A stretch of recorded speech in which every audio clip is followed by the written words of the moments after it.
Okay, I'm going to talk about the topics you see here. This is joint work primarily with Susanne Rovader and with additional contributions from Peter Hudemit. Adequacy of economic resources in retirement. The first thing that people have to get a grip on, and not everybody has at all, is there's no absolute standard for this. So if you hear somebody say,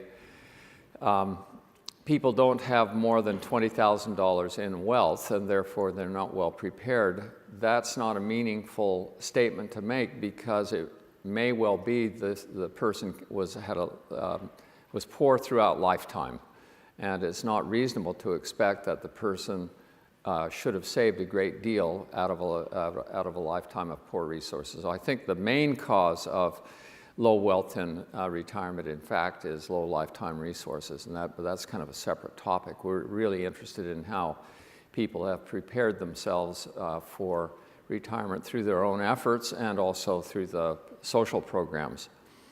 It's not so easy to assess whether people are adequately prepared. Certainly, again, no absolute standard will help us. And so I'll mention three methods.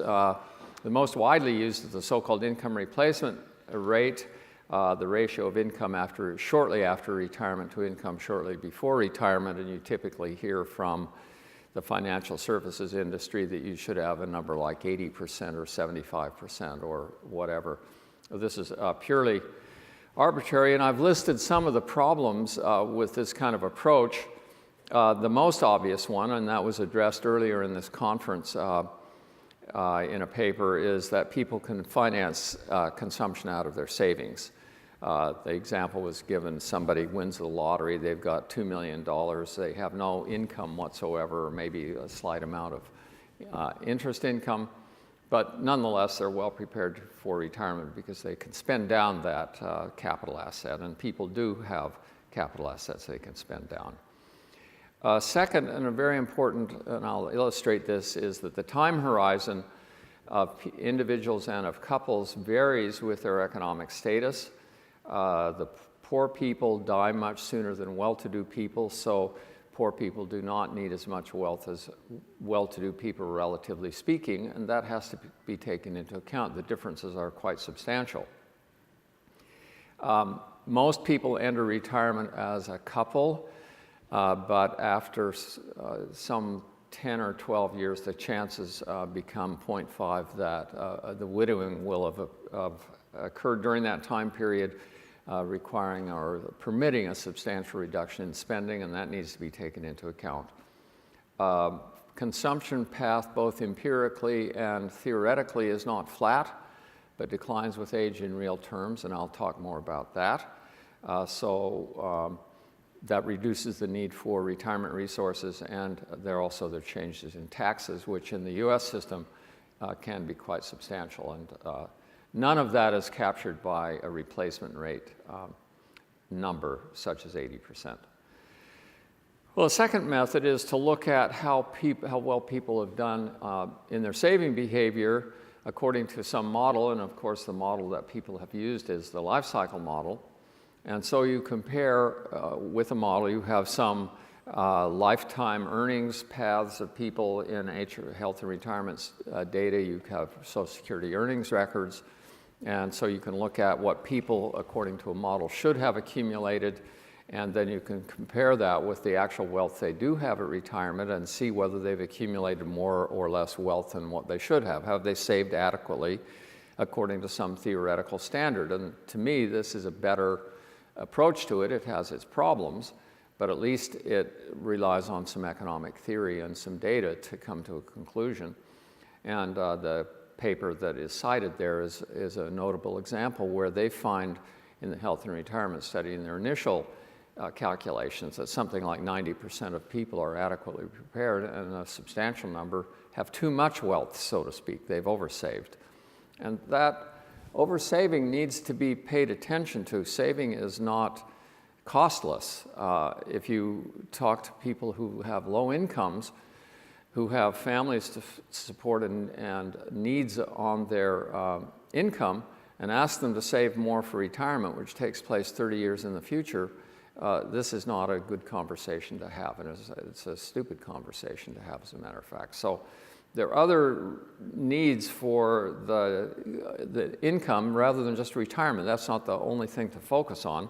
And what Schultz et al. Did was to examine that in detail, and that was what they found. It's a good thing to do, but it's hard to do because you have to have a lot of data and some simplifying assumptions. The third method is what I will talk about today, and this takes people just at retirement, and in fact age 66 to 69, where we have observed their accumulated wealth and accumulated claims on the Social Security system, the pension system in the US. And we ask, given what they're consuming at that time, and we have data on consumption, and given an anticipated path of consumption spending, will their resources finance that path of consumption spending until they die with high probability? So, of course, death is stochastic and other aspects are stochastic. So you want to say, is there a high probability they will their assets will be adequate to finance? And so that's kind of what we will do.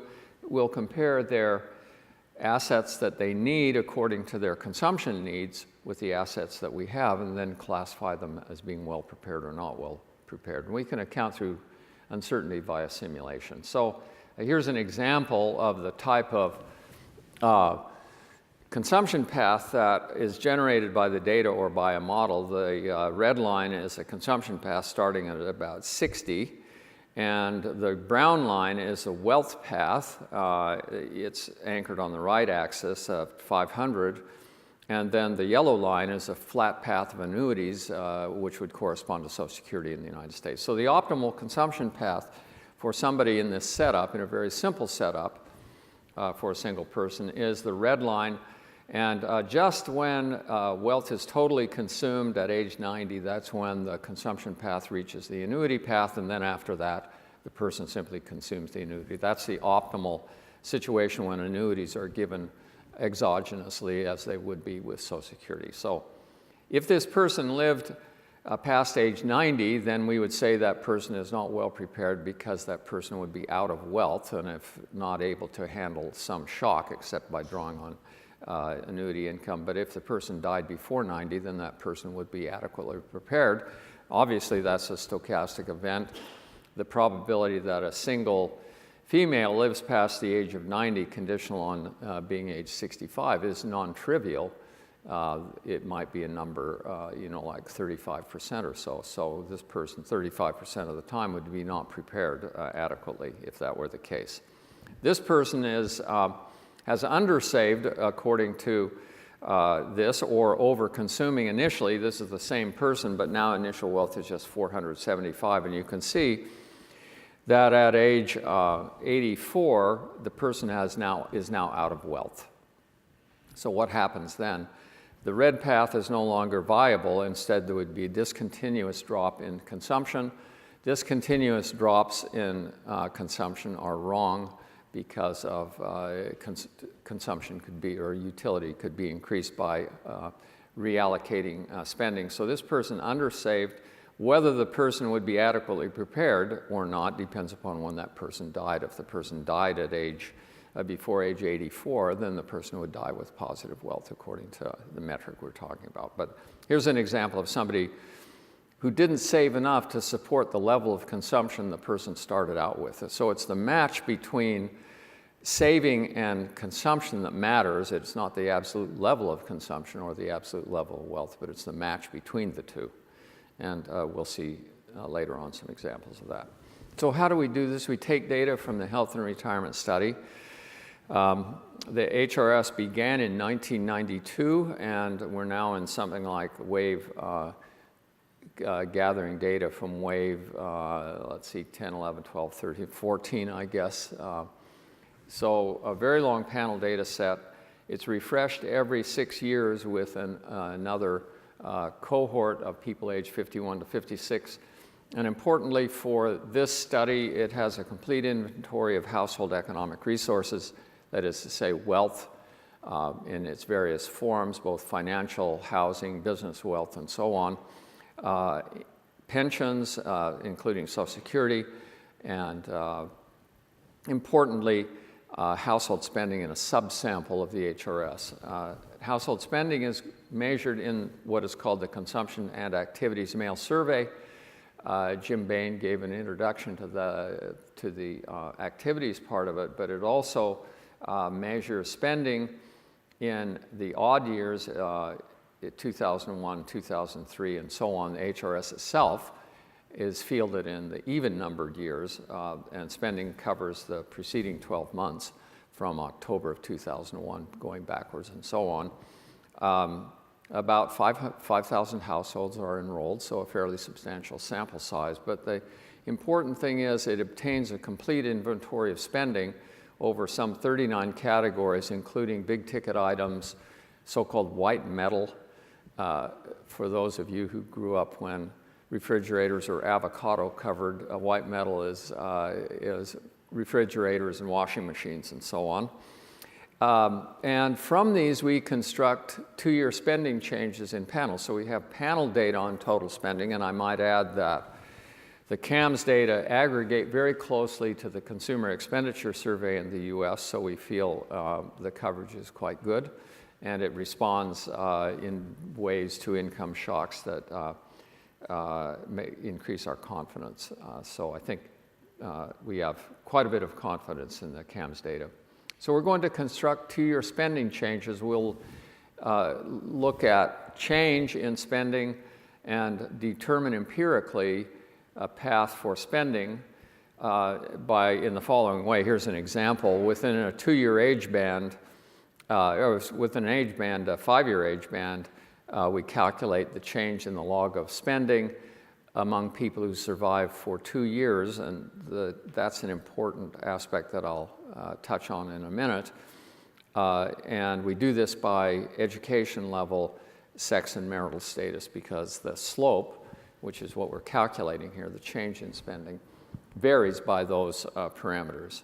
So here is a simulated spending path for single females as a function of education. And so how this simulation works, you start somebody off at age 65 with 100 in spending, and then successively apply every 2 years these two-year rates of change to trace out, or by education level, to trace out these spending paths. And what you see is, firstly, that people with higher education spend more slowly, spend down, the rate of change of spending is algebraically larger than for people with less education, which could be explained by the fact they have greater survival chances and so should have flatter spending paths. That's a direct implication of the simple life cycle model as put forward by Yari in 1965. If mortality risk is low, the spending path should be shallower than if mortality risk is high, and that's what we see here by education level. The other thing you might notice is that, say, a female lacking a high school education, the red line, if that person survives to around age 87 or so, spending will be just 60% of what it was originally. So quite a large decline in spending really for all of these age groups. These paths are a little bit shallower, less steep decline than, say, a simple life cycle model would have with a risk aversion parameter of around 1.2 or so.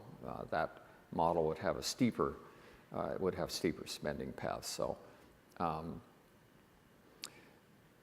but this will give you an idea of what needs to happen in the simulations, and also this is all in real terms, so it tells you, in fact, people choose not to consume at the same high level when they're 85 as they did when they were 65. And it's not a budget constraint, as I will talk about in a minute. In fact, what explains the declining consumption paths? Well, the traditional Yari explanation is mortality risk. If you die holding wealth and have no bequest motive, that's wasted wealth. So the solution to that is to spend And then if you have the unfortunate bad bad luck to survive, then you will reduce spending because you've spent a lot earlier, and so then that explains the declining spending path. Now, I would say, if you talk to your mother-in-law, she will say this is completely ridiculous and makes no sense at all. So alternative explanation, which I think does have quite a bit of truth, maybe the first one does also, but certainly the second one, is that there's an interaction between spending in some categories and health.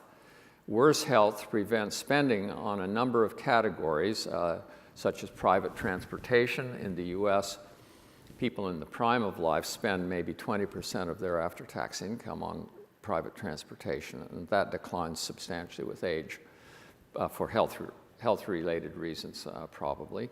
Trips and vacations, it takes some health to go on trips and vacations and so on.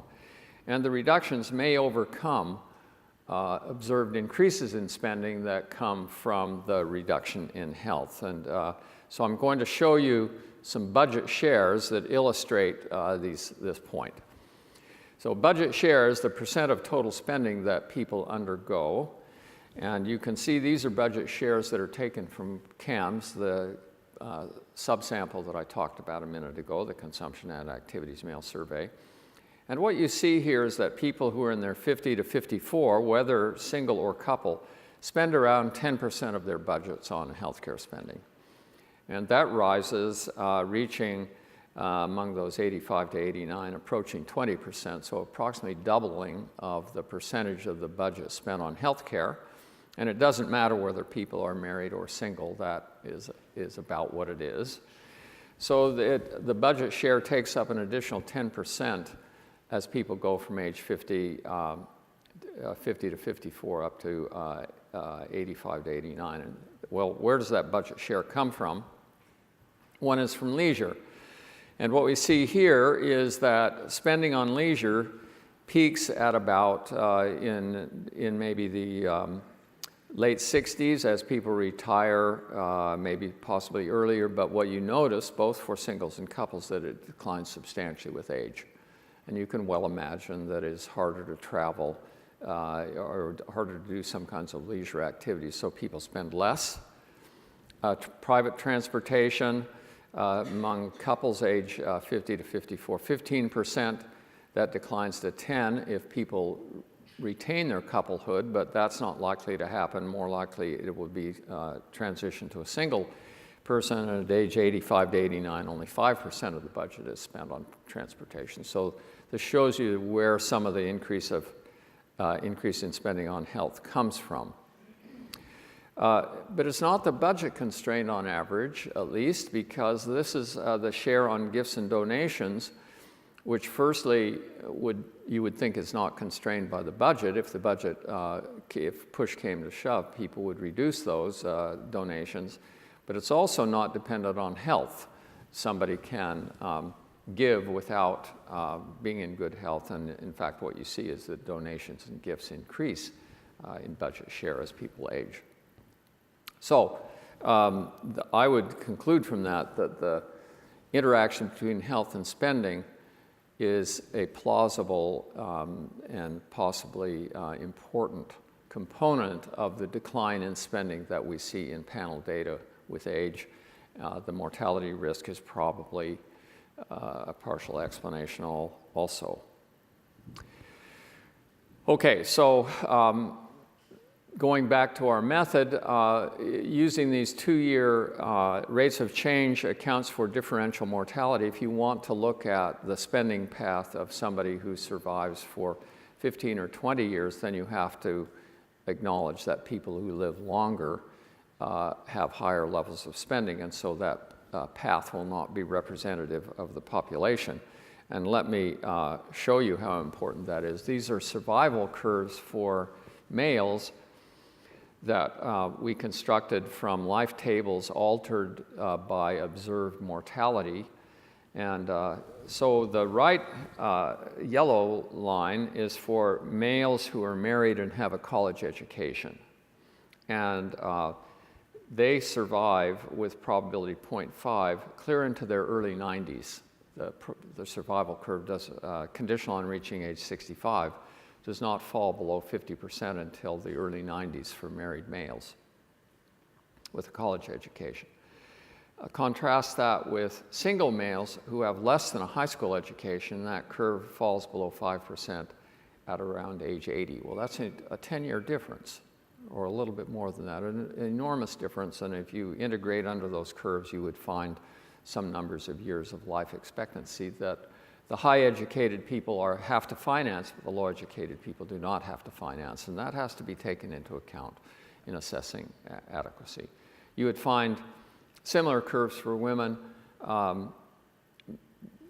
The difference is not quite as great because it seems that marriage is, quote, more protective, unquote, for men than it is for women. I put that in quotes because I think the causality is subject to a considerable amount of dispute, whether it's causality or selection.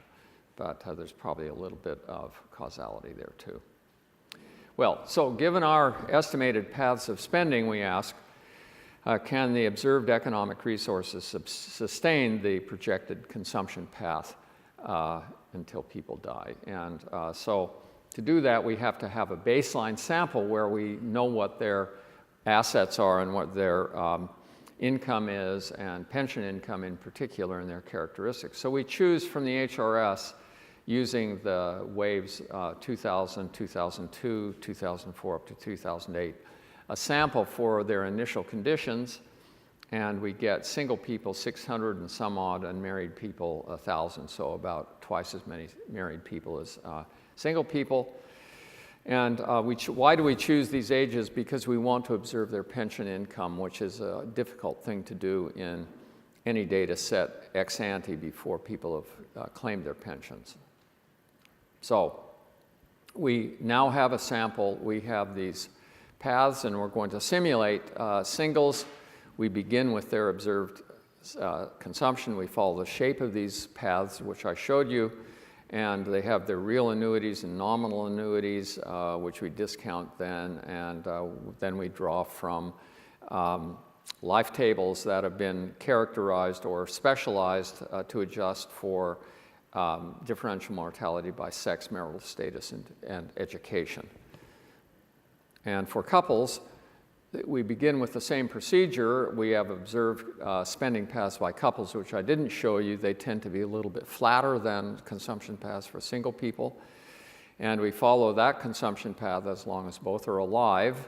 And then when one dies, the surviving spouse then becomes a single person, and we reduce spending to account for returns to scale, and then that person follows the singles path until he or she dies. So we take care of the bimarital status in a different way, but basically the idea is the same. Our simulations account for a lot.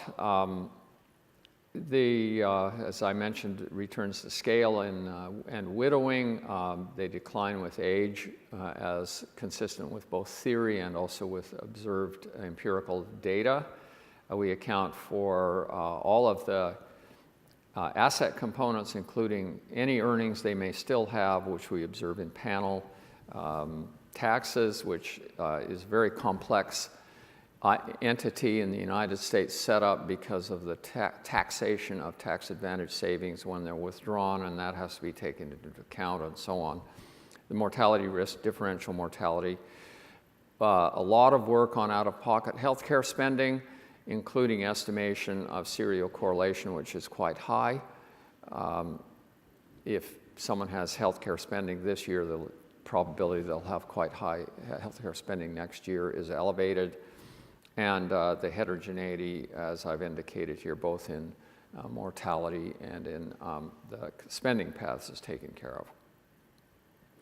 Then we define an individual level metric for preparation for retirement, and the metric wants to answer the question, how often does an individual die with positive wealth? And we find that through simulations, and we say the person is prepared if wealth is positive in 95% or more of the simulations. So people are not perfectly insured, but insured with high probability 95% of the time. And so here's what we find. First, overall adequately prepared individuals, 71%. Those of you who may follow some of the, what should I say, the media on this issue will find that quite a high percent, because mostly we hear stories about doom and gloom, how especially in the US, I don't know how it is in Canada, but in the US, how everyone is ill-prepared, how we're going to be living in poverty in retirement. That's not what we find, and as you see, 71% here. There are, however, groups that are not well prepared. Married persons are better prepared than single persons. You see at the bottom, all marrieds 80%, all single persons 55%. And in particular, single females less than high school, only 29% are prepared. There's an ordering, of course, of economic resources according to both marital status, sex, and education. But one thing that you could notice is that, for example, among single people, if you look at everybody, once you leave high school, or once you leave less than high school, which 36% are prepared, it's more or less flat for high school, college, and above. And that's because those people, many of those people, have an adequate balance between spending levels and their economic resources. So spending levels are much higher with college and above. Their resources are much higher. But even people who are at the high school level have a balance between their spending and their resources, which give them a 62% preparation rate compared to just 69% among those college and above. More or less, we see the same variation among couples, where it's those who have less than high school are not well prepared, and the rest of them are, roughly speaking, the same, although there is some gradient there. So again, the important aspect is the balance between what spending is and what resources are. That does not necessarily follow the level of economic resources or the education level, although there is some correlation. But you do see that particular group of people are certainly not adequately prepared. It's also better to be married. So to the new PhDs here, don't wait too long, but get on with it. Well, okay, that's how we see things today. And now I'm going to turn to a discussion of out-of-pocket spending and how that's related to future aging of the population. There's a risk of large out-of-pocket spending for medical expenditures, even though in the United States the older population is pretty well insured. In 2006, we gained Medicare Part D, which insures drug care spending, which is the biggest component, or was the biggest component of out-of-pocket spending at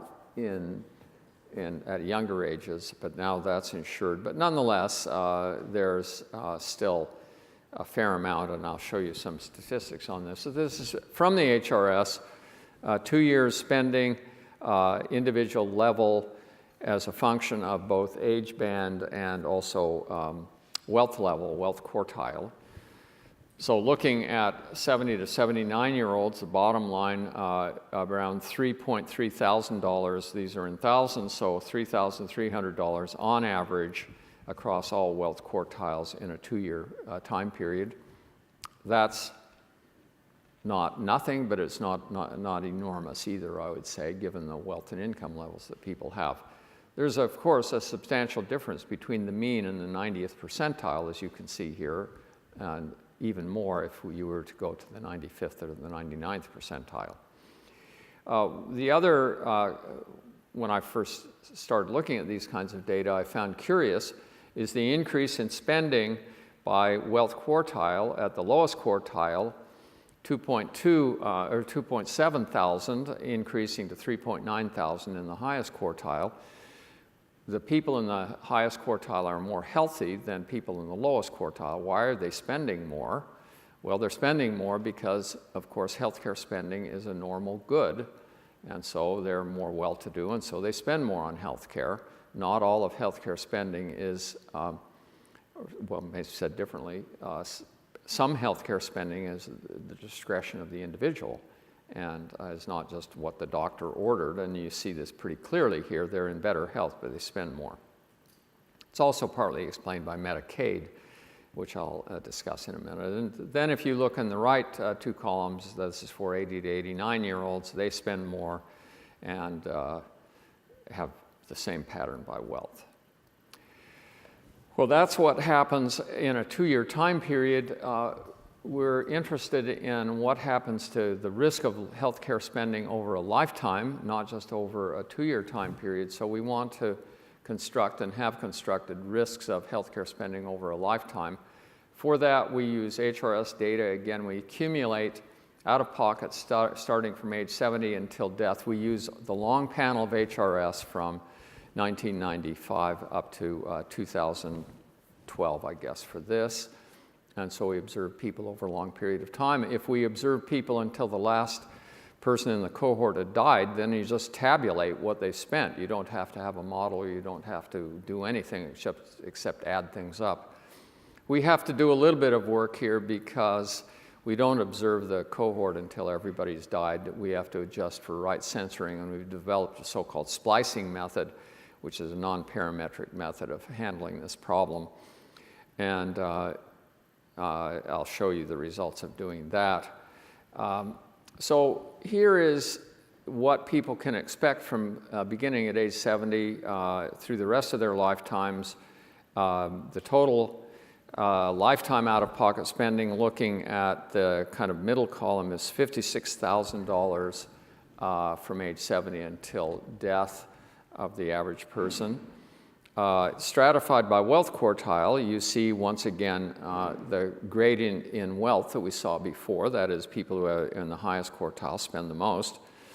But their wealth goes up really quite rapidly. As you can see, the people in the highest quartile have $1.7 million, so $66,000 in mean out-of-pocket spending is not going to place a large dent in that mean. Now, there are distributional aspects of this, of course. As you can see, if you look at the 95th percentile of lifetime out-of-pocket spending, that's very substantially more. But nonetheless, the people in the highest wealth quartile should be able to handle that. The people in the lowest wealth quartile, it will end up, many of them, if they survive, being covered by Medicaid, which is a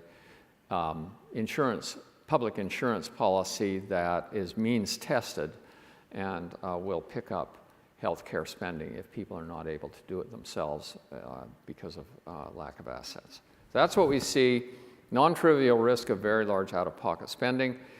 But I would say it's more relevant for kind of people in the middle, the highest wealth quartile. They can probably handle that. But people in the second and third, the 95th percentile is $382,000 in out-of-pocket spending, and mean wealth in that quartile is just $148,000. So you can see there's a risk of substantial out-of-pocket spending relative to wealth. Well, the largest uninsured risk in the population is nursing home spending. Medicare, the public insurance program for everybody over the age of 65, it is not means tested, only pays for nursing home stays following a hospitalization, and then only for the first 21 days is it free, and after that there's a substantial copay, and after 100 days it does not pay for anything, while nursing home stays can last substantially longer than 100 days. And the average annual cost of a nursing home stay is about $85,000 per year, so that can be a very substantial risk of out-of-pocket spending. Medicaid will pay if the household depletes its assets and financial resources, but that implies that people who are well-to-do will pay substantially more than people who are not. And we see this in this table. First, look at the lifetime out-of-pocket lifetime nursing home nights. This is the I guess, third from the left column. And the total nights, out of lifetime nights, that people at age 70 can expect to spend in a nursing home is an astonishing 285 nights. This is like 2/3 of a year or 3/4 of a year people can expect at age 70 on average to spend in a nursing home. I was quite surprised at that. I don't know about you, but what you do see is that the variation by wealth quartile is that people in the lowest quartile spend the most nights, and people in the highest spend the fewest, recognizing the health variation that there exists with the wealth quartiles, and there are probably some other determinants of that also. The lifetime out-of-pocket for nursing home, around $21,000, but at the 95th percentile, on average, for everybody is $118,000, and you can see the variation there by wealth quartiles. So again, large risk of large out-of-pockets, the risk of large out-of-pocket spending on nursing homes from a lifetime perspective, and also the risk of spending a lot of nights in a nursing home. So the main driver for that, those large tail events, is dementia. And so I'll talk a little bit about what we've done on that. Talk a little bit about prevalence, costs, and the lifetime risk of dementia. Well, what is dementia? Loss of cognitive ability that is greater than would be expected from normal aging and leads to disability.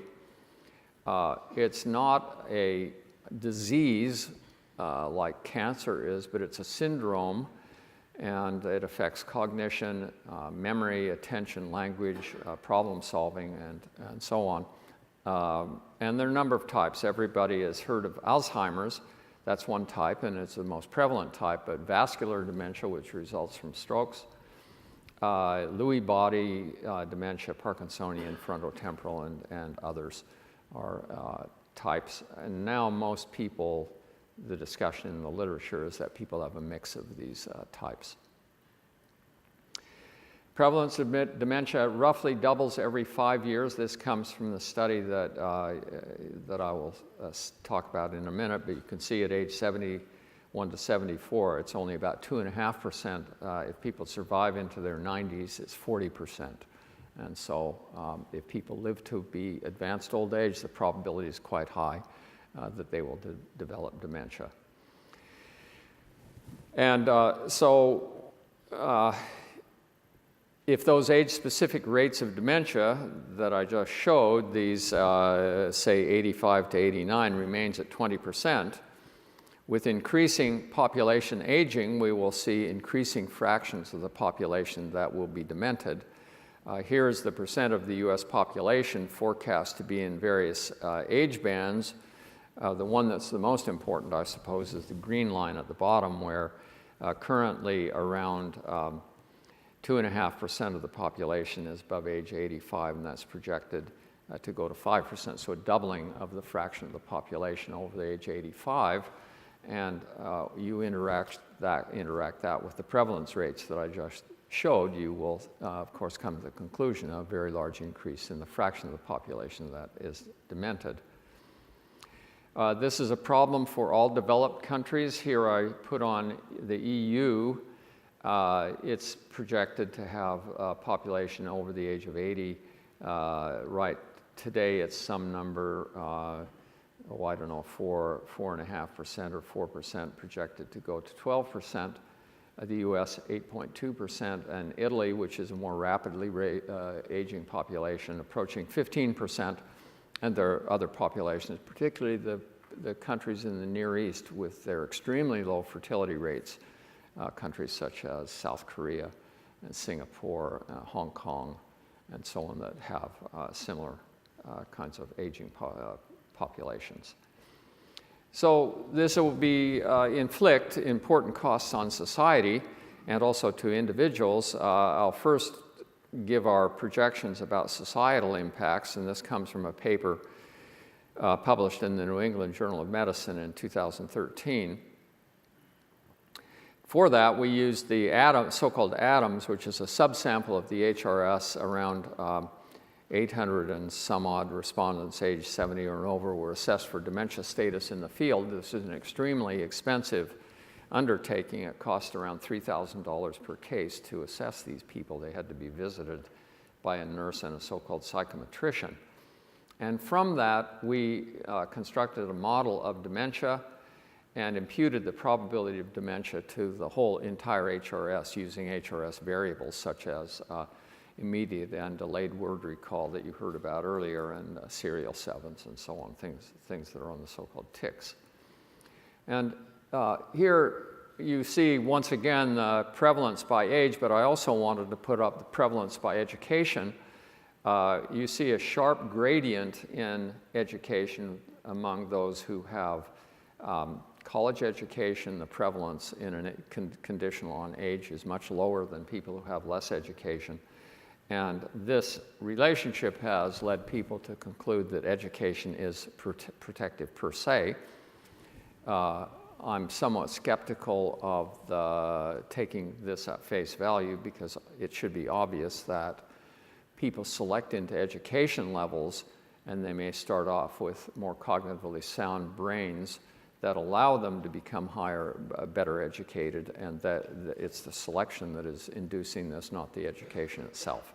But I probably have some people in the audience that are getting ready to shout out about that, so I won't dwell on that anymore, but show you that pattern. From these, our model, we calculated annual attributable costs, that is the marginal cost, the thought experiment, someone without dementia, someone with dementia, what's the increase in cost, holding constant other health care conditions, and so on. We found it's around $42,000 per person, which, if you think back to the numbers I showed you on out-of-pocket spending, is a very large number. This is more than income, the annual income of people in the relevant age range.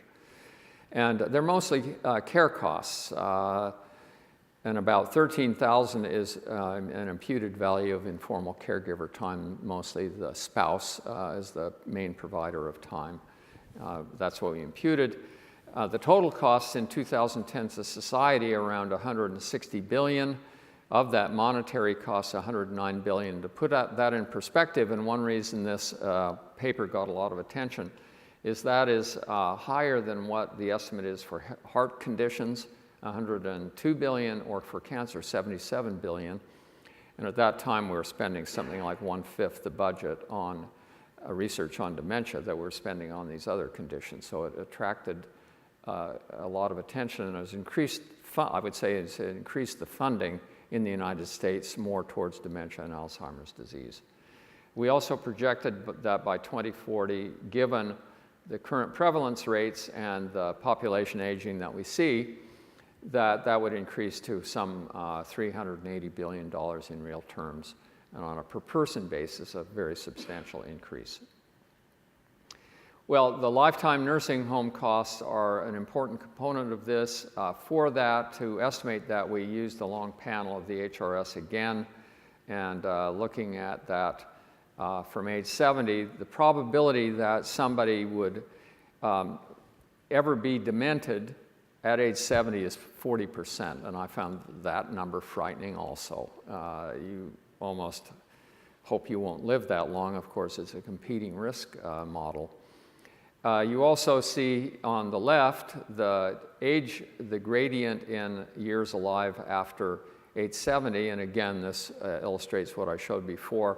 People in the lowest wealth quartile, 12 years in expectation, and the highest 15 years in expectation. So a difference in the amount of time they need to prepare for. And nursing home nights, the lifetime among those who never are demented, on average 94 nights. Among those people who are ever demented, an astonishing more than 500 nights. So this is like a year and a half being in a nursing home for people who experience dementia.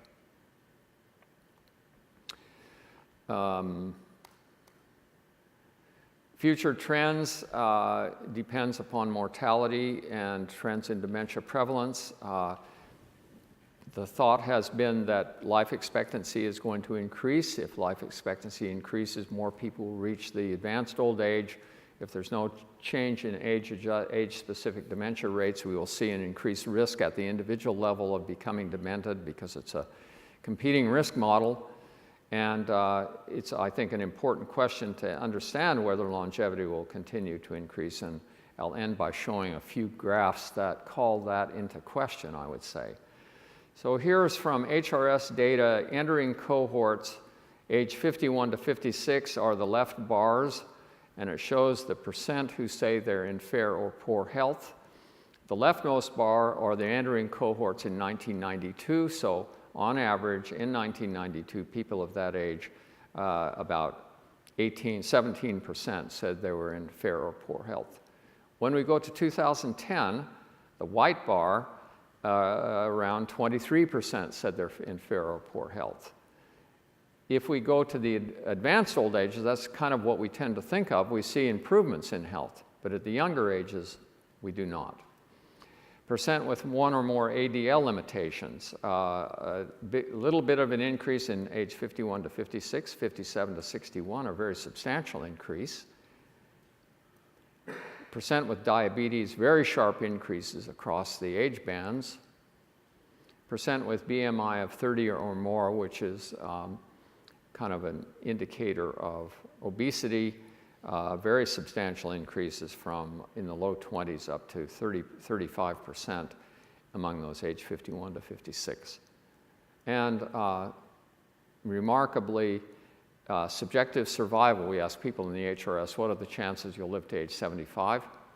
You can see more or less that average peaked among those people aged 60 to 64 in around 2000 to 2002, and the same in 55 to 59 among males.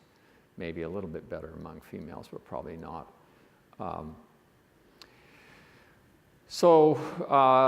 Will there be improvements in age-specific rates of dementia? We have greater education. I think causality is yet to be shown or quantified. Cardiovascular risk is certainly better controlled than it was, but we still have Alzheimer's. Some recent studies have found declines in age-adjusted rates of dementia in Europe and in the Framingham study in the US.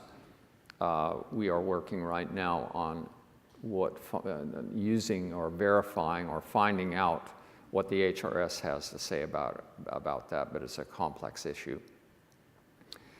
And I think there's more uncertainty than even in macro in this field, and thanks for your attention.